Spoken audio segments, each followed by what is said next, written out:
A quiet day interrupted. Kimberly Reed adjusted her sunglasses and reached for her phone on the passenger seat. She had just left her favorite bakery with a fresh loaf of sourdough bread, the aroma filling her car.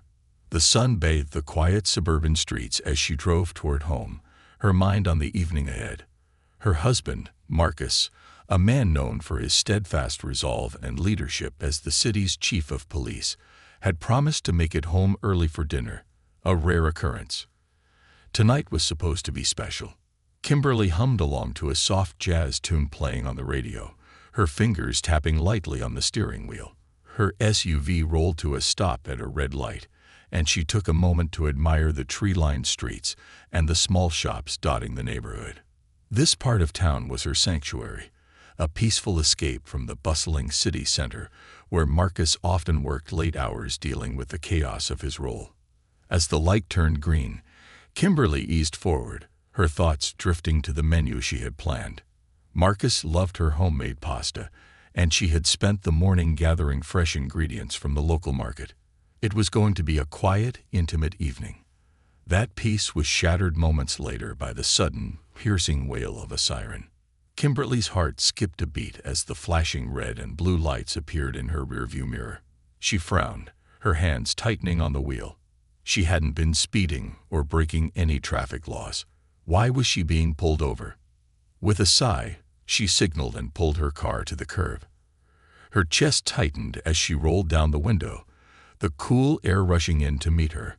A tall officer approached her vehicle, his mirrored sunglasses reflecting her own nervous expression. Another officer lingered behind him, leaning casually against the patrol car, his posture radiating smug confidence. "Good afternoon, ma'am," the first officer drawled, his tone sharp and almost mocking.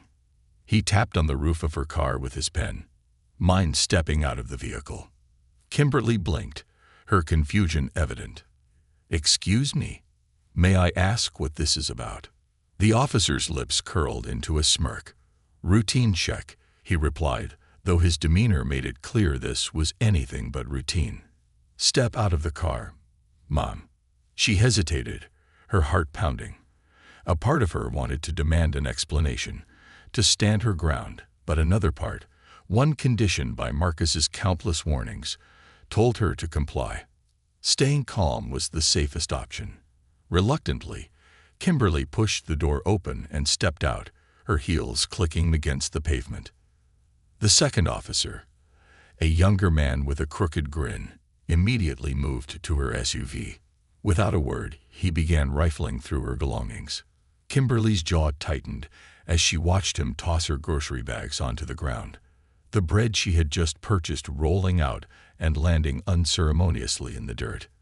"Hey," Kimberly protested, her voice rising despite her attempt to stay composed. "You can't just—" "Relax," the first officer interrupted, his tone laced with condescension. "Unless you've got something to hide." Kimberly clenched her fists at her sides, the heat rising to her cheeks. She thought of Marcus's advice, his steady voice always urging caution. "Don't give them a reason," he'd say. But this was beyond reason. This was harassment, plain and simple. The second officer pulled a carton of eggs from one of the bags, holding it up like it was evidence in a high-stakes investigation. "Dangerous contraband," he joked, eliciting a chuckle from his partner. Kimberly's stomach churned with a mix of anger and humiliation.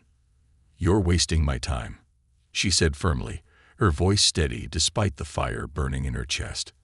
"I've done nothing wrong." The first officer took a step closer, his shadow falling over her. "Don't raise your voice, Mom," he said, his tone low and threatening, "unless you want this to go a different way." Kimberly stared at him, her lips pressing into a thin line. She wasn't going to let them break her, no matter how hard they pushed. Then, as if by fate, the photo of Marcus she kept in her wallet caught the younger officer's eye. He bent down, picking it up from where it had fallen amid her spilled belongings. "What's this?" he muttered, his smirk vanishing as he studied the picture. Kimberly folded her arms, her lips curling into a tight smile. "That's my husband," she said, her voice tinged with defiance. The officer's face paled, his confidence wavering as he processed her words. "Your husband?" he asked, glancing at her nervously. Kimberly held his gaze, refusing to elaborate. Let him sweat, she thought. Let him figure it out. The first officer leaned over to look at the photo, his demeanor shifting as realization dawned.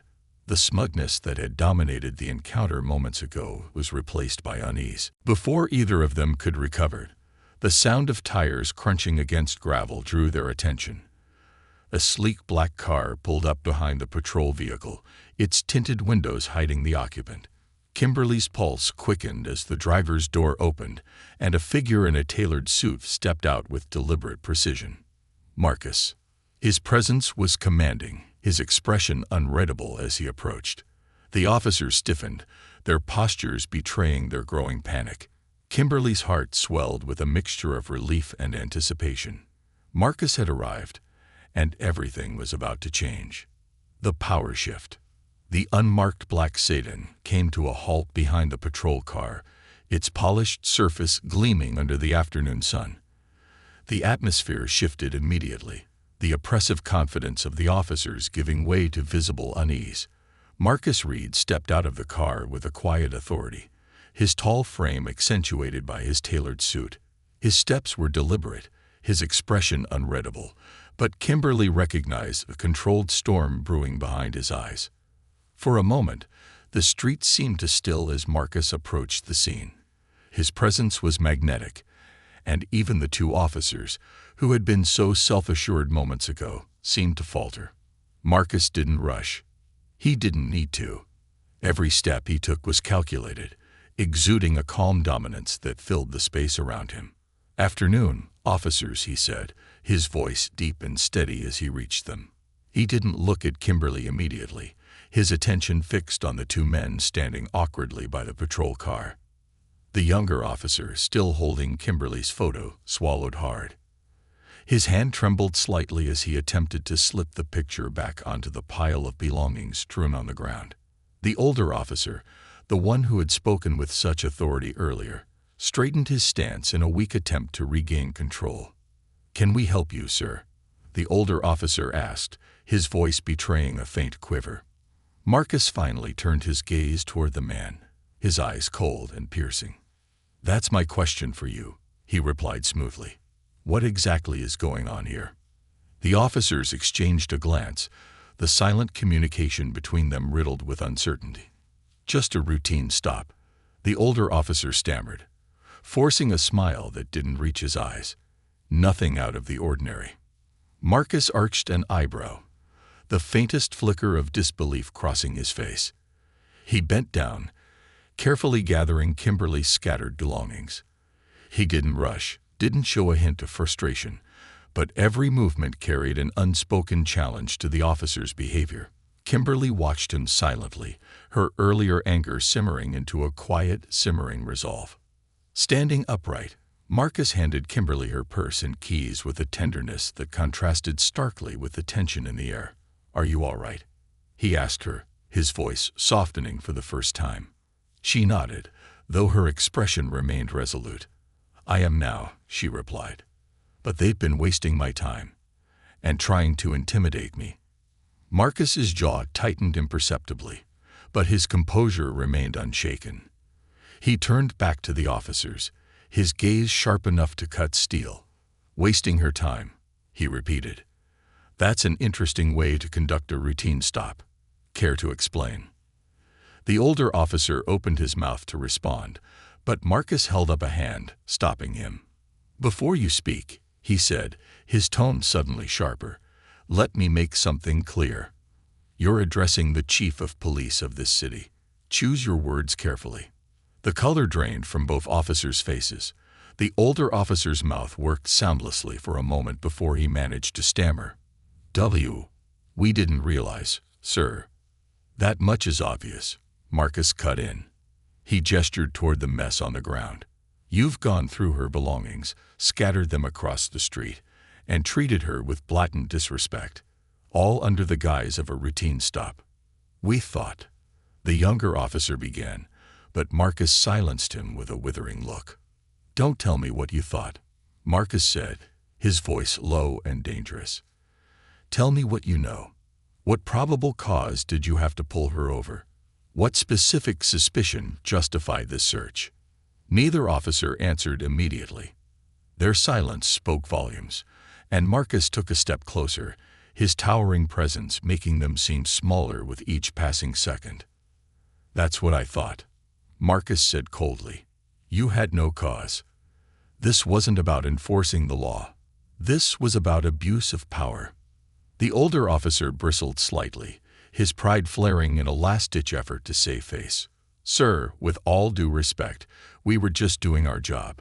We didn't know she was your wife." Marcus's eyes narrowed, and his voice dropped an octave, dripping with controlled fury. "And if she wasn't my wife, would that make your actions acceptable?" The officer hesitated, clearly realizing he had walked into a trap. He mumbled something incoherent, but Marcus didn't let him finish. "You've crossed a line," Marcus continued. "Not just today, but likely many times before this. I've seen officers like you, men who use their badge as a weapon rather than a shield, who forget that this job is about service, not domination." The younger officer looked like he wanted to sink into the ground. The older one, though visibly shaken, managed to hold his posture. "Sir, with all due respect." "With all due respect," Marcus interrupted. "Save it. Respect isn't given. It's earned. And from where I'm standing, you've done nothing to earn it." Kimberly watched in silent awe as Marcus dismantled the officer's bravado with nothing more than words and presence. She had always admired his ability to remain composed under pressure, but seeing it in action was something else entirely. As the tension reached its peak, a third car pulled up to the scene. Kimberly and Marcus both turned to see another officer step out, Sergeant Linda Carter, one of Marcus's most trusted allies on the force. She approached quickly, her expression one of controlled professionalism. "Chief," she greeted, her eyes darting between Marcus, Kimberly, and the two officers. "I heard there was an incident." "There's more than an incident, Sergeant," Marcus replied. "These two have a lot of explaining to do." Sergeant Carter nodded, her expression hardening as she turned to the officers. "You two, start talking." The older officer hesitated, but Marcus stepped in before he could respond. "Not here," he said firmly. "Sergeant, I want them taken to the precinct. Separate holding rooms. We're going to get to the bottom of this." "Yes, sir," Carter replied without hesitation. She turned to the officers. "Hands where I can see them." The two men exchanged a panicked glance, but didn't resist as Carter began to cuff them. Marcus turned back to Kimberly, his expression softening for a brief moment. "You okay?" he asked again. "I am," she replied, "but this isn't over." "No," Marcus agreed, his jaw tightening once more. "It's just beginning." Uncovering the rot. The ride back to the precinct was unnervingly silent. Kimberly sat in the passenger seat of Marcus's unmarked car, her hands gripping her purse tightly in her lap. Beside her, Marcus drove with a laser focus, his jaw clenched and his mind clearly racing. Behind them, Sergeant Carter followed closely in her patrol car, the two detained officers sitting stone-faced in the back seat. Kimberly broke the silence first. "Marcus," she began, her voice measured but tinged with unease, "what do you think this is really about?" Marcus exhaled sharply through his nose, his eyes never leaving the road. "It's not just about you being pulled over," he said. "That was the symptom, not the disease." Kimberly frowned. "What do you mean?" He glanced at her briefly, his expression grim. "I've been hearing whispers for months, complaints from community leaders, reports that certain officers were targeting specific neighborhoods. I've been trying to get concrete evidence, but nothing stuck. Until now." Kimberly's stomach churned. "You think these two are part of it?" "I don't think," Marcus replied. "I know." When they arrived at the precinct, Marcus wasted no time. He directed Sergeant Carter to place the officers in separate holding rooms and ensured that all their equipment, including radios and cell phones, was confiscated. "No communication between them," he ordered. Carter nodded, and moved swiftly to carry out his instructions. Marcus led Kimberly into his office, a stark but organized space, dominated by a heavy oak desk and walls, lined with commendations and case files. He closed the door behind them, his expression softening as he turned to her. "Kim," he said, his voice low, "I need you to stay in here for now. Let me handle this." Kimberly's eyes narrowed. "Marcus, I'm not going to sit on the sidelines while this unfolds. This isn't just about you. It's about what happened to me." "I know," Marcus said, his tone firm but not unkind. "But this is bigger than just us. I don't know how far up the chain this goes, and I can't risk you being caught in the crossfire." Kimberly placed a hand on his arm, her voice steady. "I trust you, Marcus, but you need to trust me too. If we're going to get to the bottom of this, we do it together." Marcus hesitated, his eyes searching hers. Finally, he nodded. "Okay," he said, "but promise me you'll stay safe." "I promise," Kimberly replied. "Now go. Do what you have to do." Marcus stepped into the first holding room, his expression unreadable. The younger officer, Martinez, sat at the small metal table, his hands clasped tightly in front of him. He looked up nervously as Marcus entered, his Adam's apple bobbing as he swallowed hard. "Officer Martinez," Marcus began, taking the seat across from him. "Do you know why you're here?" Martinez nodded slowly. "Because of the stop," he mumbled. Marcus leaned forward, his gaze piercing. "It's more than that. I've seen the reports. This wasn't a one-time mistake. There's a pattern here, a pattern of targeting specific neighborhoods and individuals. I want to know who gave the orders." Martinez's eyes darted to the door, as if considering an escape that wasn't possible. I don't know their name," he stammered. "They don't introduce themselves. They just give the directives." Marcus's expression hardened. "Directives? Be specific." Martinez hesitated, his hands trembling slightly. "They tell us to patrol certain areas," he said finally, "to look for suspicious activity. But it's not about safety. It's about numbers. Quotas," Marcus said flatly. Martinez nodded. "Yeah, they say it's for stats, to show the department is being proactive. But—" He trailed off, his face pale. "But what?" Marcus pressed. "They reward us," Martinez admitted, his voice barely above a whisper. "Bonuses, extra shifts, sometimes even cash. They call it incentive for excellence. But it's not excellence, it's harassment." Marcus sat back, his mind racing. Who collects the cash? Where does it go? Martinez shook his head. "I don't know. They don't tell us. We just hand it over." Marcus studied him for a moment, weighing his words. There was fear in Martinez's eyes. Genuine fear, but also guilt. He wasn't innocent, but he wasn't the mastermind either. He was a pawn in a much larger game. Meanwhile, Kimberly couldn't sit idly in Marcus's office. Her mind was racing with questions, and the pieces of the puzzle weren't fitting together fast enough. She decided to step out and find Sergeant Carter, who was reviewing the contents of the patrol car in the evidence room. When Kimberly entered, Carter looked up, a flash of surprise crossing her face. "Mrs. Reed," she said, "is everything all right?" "I need to know what you found," Kimberly said, her voice firm. "This involves me as much as it does Marcus." Carter hesitated but eventually nodded. She gestured to the items spread out on the table, a small unmarked box, a stack of papers, and an external hard drive. "We found this under the back seat of their patrol car," Carter explained, opening the box to reveal bundles of cash wrapped in rubber bands. "There's no record of it, no explanation.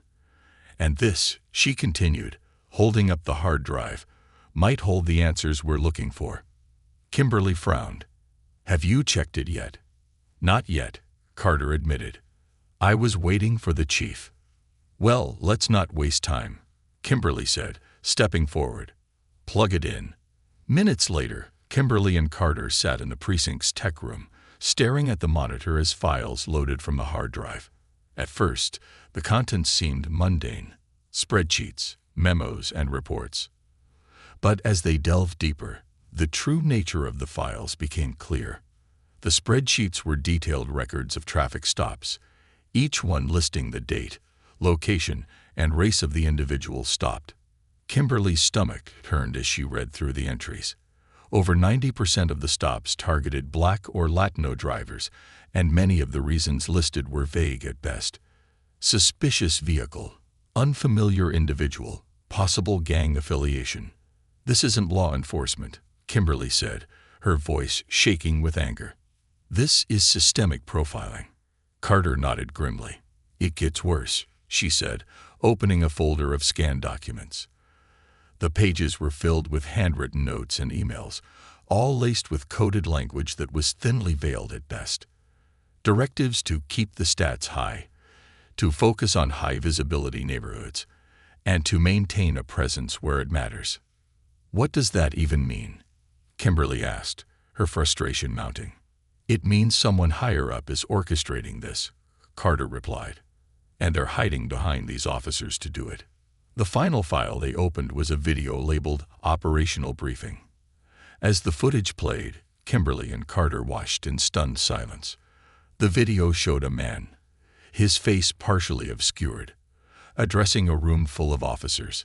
"We need results," the man said, his voice calm but commanding. "I don't care how you get them. Traffic stops, citations, asset seizures. Just keep the numbers up. The more we show we're in control, the better.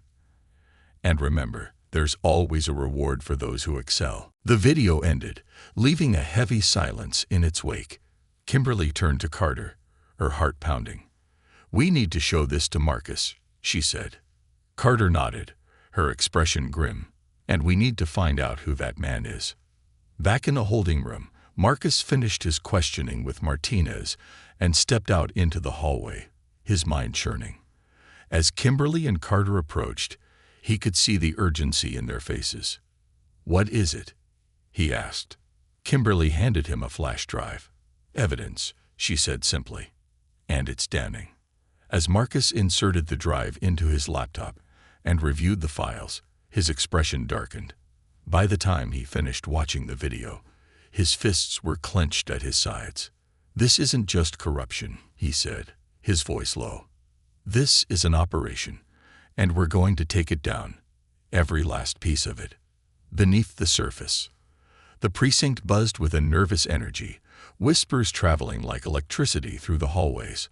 Officers who had been busy with their usual tasks found themselves stealing glances toward the chief's office, where Kimberly and Marcus were reviewing the damning files from the hard drive. The weight of the evidence was undeniable. This wasn't just misconduct. It was systemic exploitation. Marcus leaned back in his chair, his jaw tight as he stared at the spreadsheets on the screen. Kimberly sat beside him, her hands clasped tightly together. The magnitude of what they'd uncovered left a heavy silence between them. "We have to act now," Kimberly said finally, her voice resolute. "If this goes any deeper, we need to cut it out before it destroys everything." Marcus nodded slowly, but his brow furrowed with concern. "It's not that simple," he replied. "Whoever's behind this didn't just wake up one day and decide to start a racket. This has been building for years. Layers of complicity, people looking the other way, and systems that allow it to thrive." He leaned forward, clasping his hands together. "And if we're not careful, it'll swallow us whole before we get to the top." Kimberly narrowed her eyes. "Then let's not give it the chance. We've got evidence, Marcus. It's time to move." Marcus met her gaze, his determination reflected in her eyes. "All right," he said. "We're going to dismantle this piece by piece, but first, we need to figure out exactly who we're dealing with." In the evidence room, Sergeant Carter was poring over the contents of the box retrieved from the patrol car. The bundles of cash were meticulously labeled with dates and names, though the names were cryptic. Initials, aliases, and shorthand codes that meant nothing to the untrained eye. She was joined by Detective Javier Torres, one of Marcus's most trusted allies in the precinct. Torres was known for his sharp instincts and unflinching commitment to justice. "This is dirty money," Torres said, flipping through the labels. "But it's not just bribes. Look at the amounts. These aren't small-time payouts. Someone's laundering it through the system." Carter nodded, her expression grim. "And the officers we brought in, they're just the errand boys. There's someone higher up pulling the strings." Torres frowned, picking up one of the stacks. "You think it's internal? Someone in the department?" "Has to be," Carter replied. "No way this kind of operation works without inside help." Before Torres could respond, Marcus entered the room, his presence commanding immediate attention. Kimberly followed closely behind, her expression as resolute as her husband's. "Detective," Marcus greeted Torres with a nod. "What have you got?" Torres handed him a stack of cash, pointing to the label. "Dates and initials. Whoever's running this, they're using officers to collect and move the money. But the real brains of the operation is someone outside the usual chain of command." Kimberly crossed her arms. "We found a video on the hard drive. A man briefing officers, telling them to boost numbers and offering rewards. His face was obscured, but his voice." She trailed off, glancing at Marcus. Marcus's expression darkened. "I need that video analyzed. Enhance the audio and run it against voice profiles in the database. If this man is connected to us, or has a record, I want to know who he is." "On it," Torres said, heading toward the precinct's tech lab. Meanwhile, Marcus turned his attention to the older officer in holding Daniels. Unlike Martinez, Daniels exuded a stubborn defiance, even as the walls closed in around him. Marcus stepped into the room, his towering presence immediately shifting the atmosphere. "Officer Daniels," Marcus began, his voice calm but firm. "You've been a part of this department for 12 years. I'd like to believe that somewhere along the way, you remembered why you took this job in the first place." Daniels leaned back in his chair, his lips curling into a smirk. "You think you can lecture me, Chief?" Marcus didn't flinch. "I think you're smarter than you're pretending to be. You know this operation is falling apart, and you're at the center of it. The question is, how deep does your involvement go?" Daniels shrugged, his bravado faltering slightly. "I was just doing my job." "Your job," Marcus repeated, his tone sharpening. "Your job is to serve and protect. Your job is to uphold the law, not bend it to suit your pocketbook." Daniels leaned forward, his smirk replaced by a thin veneer of hostility. "You don't know how things really work, do you?" he said, his voice low. "You sit up there in your ivory tower, handing down orders, while the rest of us are in the trenches." Marcus's eyes narrowed. "If the trenches justify harassing innocent people and profiting off their backs, then you've forgotten what it means to wear that badge." Daniels clenched his fists, but he didn't respond. Marcus took a step closer, his voice dropping to a deadly calm. "You're on a sinking ship, Daniels. You can go down with it, or you can help me find the captain. Your choice." For a moment, Daniels seemed to consider his options. His defiance wavered, and Marcus could see the gears turning in his mind. But before he could speak, there was a knock at the door. Marcus turned to see Torres standing in the doorway, a tablet in his hand. "Chief," Torres said, his expression tense, "we've got a name." Back in the tech lab, Marcus, Kimberly, Carter, and Torres gathered around the monitor as the enhanced video played. The man's voice was clearer now, stripped of the distortion that had initially masked it. "Results," the man said, his tone commanding. "That's all that matters. Don't ask questions, just deliver." The software overlaid the voice with a profile. Edward Langston, a former police captain who had retired under suspicious circumstances 5 years prior. Marcus's stomach tightened as he read the name. "Langston," he muttered. "I should have known." Kimberly frowned. "Who is he?" "Langston was forced out after an internal investigation into misconduct," Marcus explained. "Asset seizures without due process, falsified reports. He was a master manipulator. but we could never prove he was running anything this big. Torres leaned forward, his expression grim. Looks like he didn't stop after retirement. He just went underground. Marcus nodded, his resolve hardening. And now he's back, pulling the strings. Kimberly crossed her arms, her voice steady. Then we take him down. Marcus met her gaze, a flicker of pride in his eyes. We will, he said. But Langston isn't going to go quietly. If he's as smart as I remember, he already knows we're onto him. Carter frowned. You think he'll try to cut ties? Go off the grid? Marcus shook his head. Langston's too arrogant for that. He'll double down. And when he does, we'll be ready. As the team prepared for the next step, Kimberly placed a hand on Marcus's arm. You're not facing this alone, she said quietly. Whatever comes next, we're in this together. Marcus nodded, drawing strength from her unwavering support. Together, he agreed. The battle was far from over, but they had found the first loose thread. And they were ready to pull it. The trap is set. The sun had begun to set, casting long shadows over the city as Marcus and his team prepared to confront Edward Langston. The name carried weight, a specter of corruption that had lingered even after Langston's forced retirement. Now, the man was back, orchestrating an operation that stretched deep into the department Marcus had sworn to protect. In the precinct's briefing room, a small but determined group gathered around a large table cluttered with files, photos, and a laptop displaying the evidence they'd uncovered.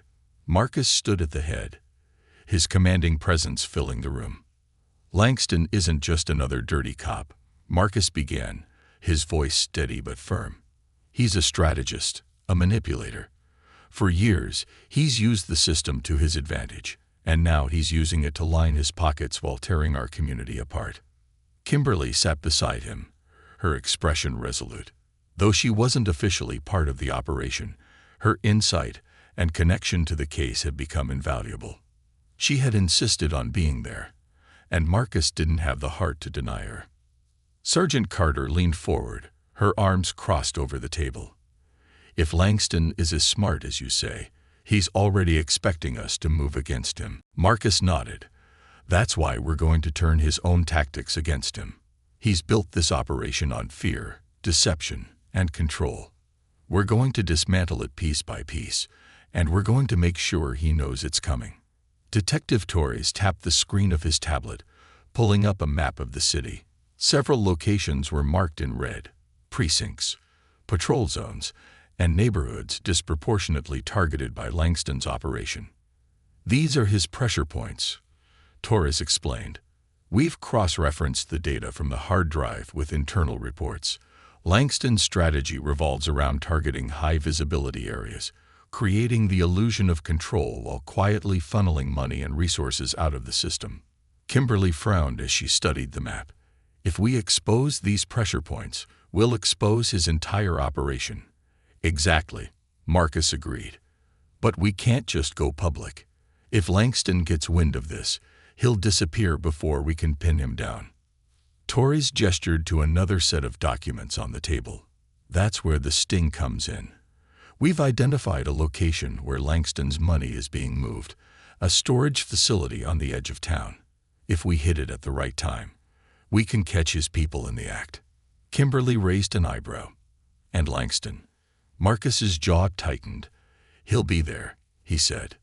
If there's one thing I know about Langston, it's that he doesn't trust anyone to handle the big moves. He'll want to oversee this personally. The plan came together quickly but meticulously. By the time the team was ready to move, the city was cloaked in darkness, the streetlights casting an eerie glow over the quiet streets. Marcus, Kimberly, Carter, and Torres drove to the storage facility in an unmarked van, their nerves steeled for what lay ahead. The facility was a sprawling complex of identical units, each one secured with heavy metal doors and padlocks. Marcus had coordinated with a small team of trusted officers, ensuring that no one involved in Langston's operation would catch wind of the sting. As they approached the facility, Carter, who was driving, cut the engine and parked a safe distance away. The group exited the van, their movements careful and deliberate. Torres carried a surveillance kit, while Carter double-checked the communication devices strapped to her belt. Kimberly stayed close to Marcus, her heart pounding as they approached the perimeter. She wasn't a law enforcement officer, but her instincts told her this was more dangerous than anything she had ever faced. "You still sure about this?" Marcus asked quietly, glancing at her. She nodded firmly. "I'm not going anywhere." He gave her a small, approving smile before motioning to Torres and Carter. "Let's move." The surveillance kit allowed Torres to hack into the facility's security cameras, giving them a clear view of the interior. On the screen, they could see several men unloading crates from a black van, their movements hurried and purposeful. One of the men stood apart from the others, barking orders with a commanding presence. "Langston," Marcus said, his eyes narrowing. Carter pulled out a set of binoculars, scanning the scene. "He's got at least 6 men with him, armed, by the looks of it." Marcus nodded. "We expected that. The question is, what's in those crates?" "Let's find out," Torres said, adjusting the camera feed to zoom in on the crates.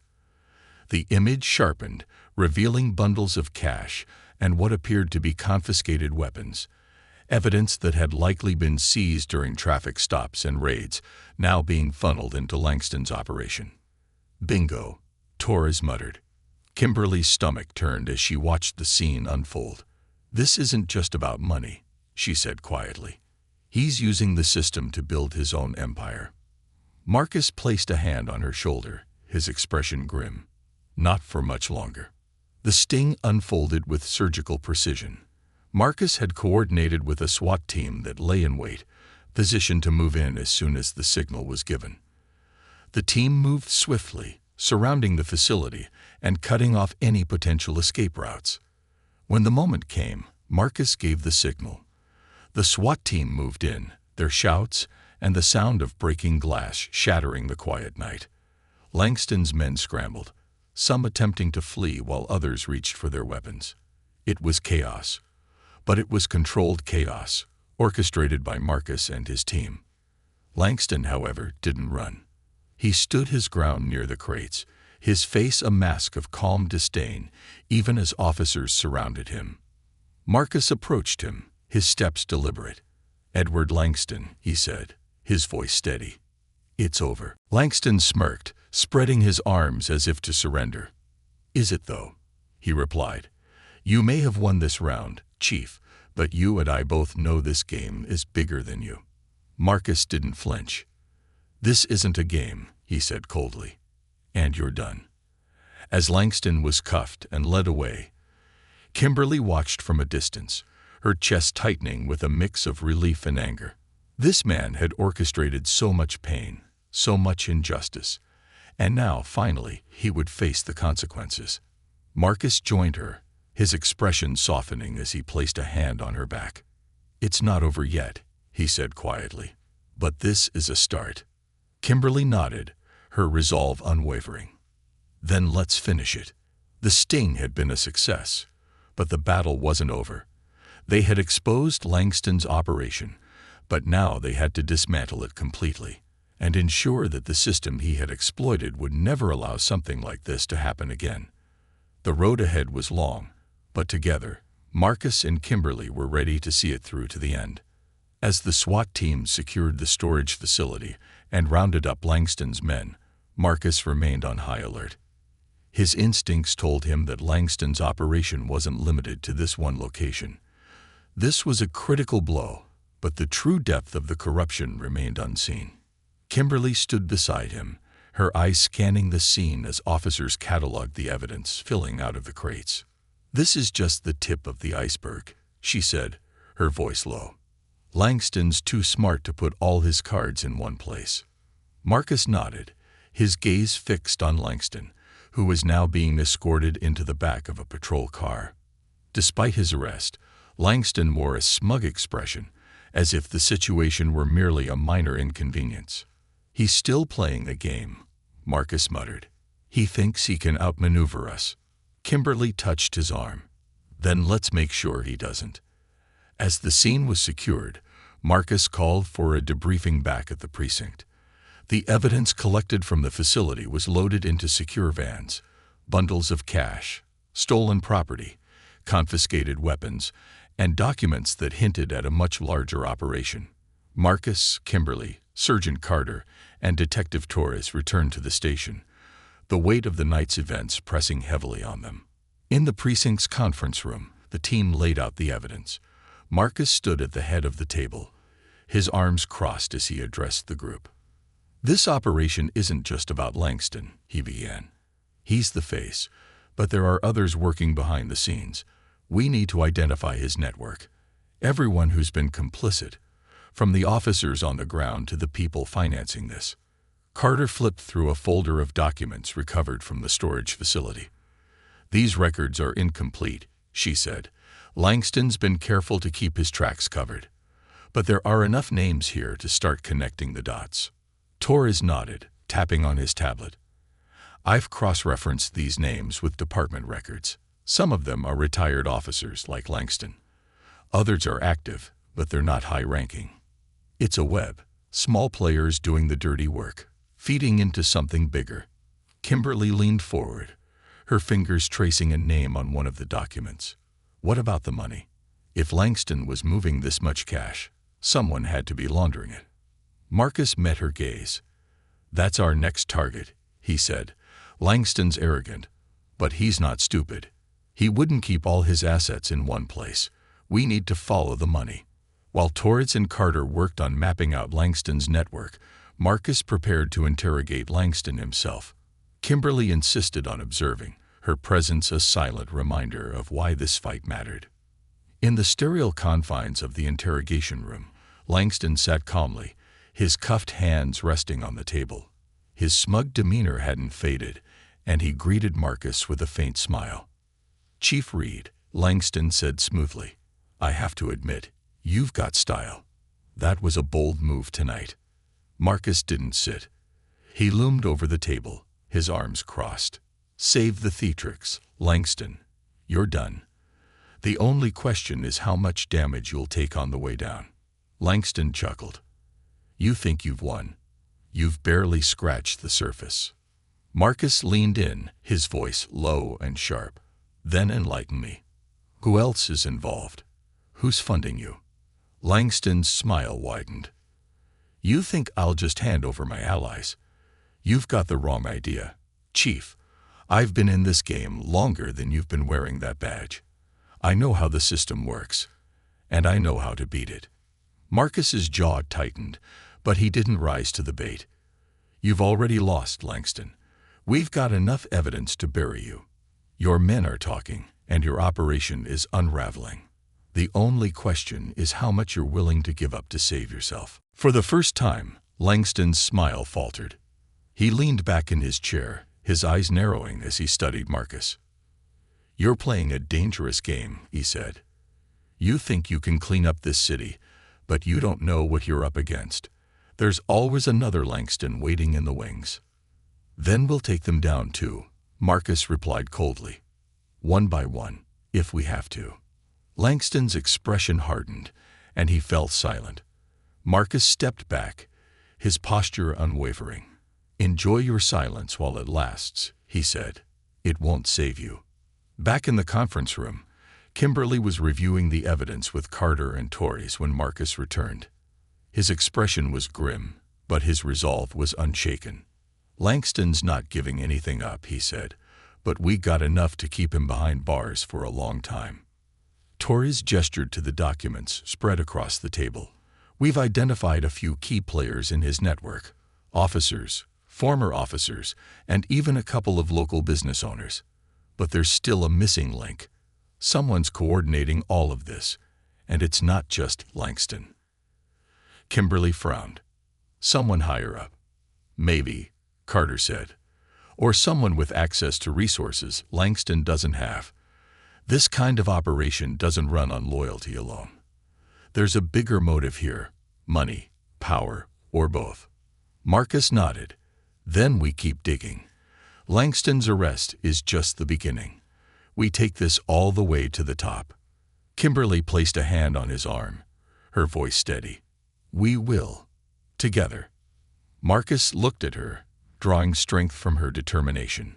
He knew the road ahead would be long and fraught with challenges, but with Kimberly and his team by his side, he was ready to face whatever came next. As the night wore on, the precinct hummed with activity. Officers worked tirelessly to process the evidence, piece together Langston's network, and prepare for the battles yet to come. For Marcus and Kimberly, this wasn't just about justice. It was about restoring the trust and integrity that Langston's corruption had sought to destroy. They had taken the first step, but the fight was far from over. The final unraveling. The precinct was alive with a tense energy, a mix of triumph and anticipation. Langston's arrest had sent shockwaves through the department, but it was clear to Marcus and his team that their victory was only a beginning. The tangled web of corruption was far-reaching, and somewhere within it lay the true puppet master, the one Langston had alluded to during his interrogation. As dawn broke, Marcus, Kimberly, Carter, and Torres gathered in the conference room, their faces illuminated by the soft glow of the monitor displaying a massive network map. Red lines connected names, dates, and locations, each representing a piece of Langston's operation. But at the center of the web was a question mark, the identity of the mastermind still unknown. Torres gestured to the map. "We've traced the flow of money from Langston's operation to a shell company," he said. "The company's listed owner is a man named Richard Kane. The problem? Kane doesn't exist." Kimberly leaned forward, studying the name on the screen. "A ghost," she murmured. "Someone who doesn't want to be found." Carter crossed her arms, her expression grim. "Or someone with enough power to stay invisible." Marcus nodded, his gaze hard. "Then we forced them out of hiding." The team began digging into the records associated with the shell company, cross-referencing financial transactions, property deeds, and employment records. The deeper they went, the more disturbing the picture became. The money wasn't just disappearing. It was being funneled into political campaigns, real estate ventures, and private security firms.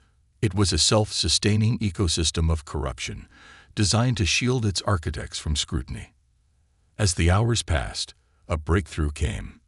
Torres, his fingers flying across the keyboard, froze as a name popped up in one of the financial records.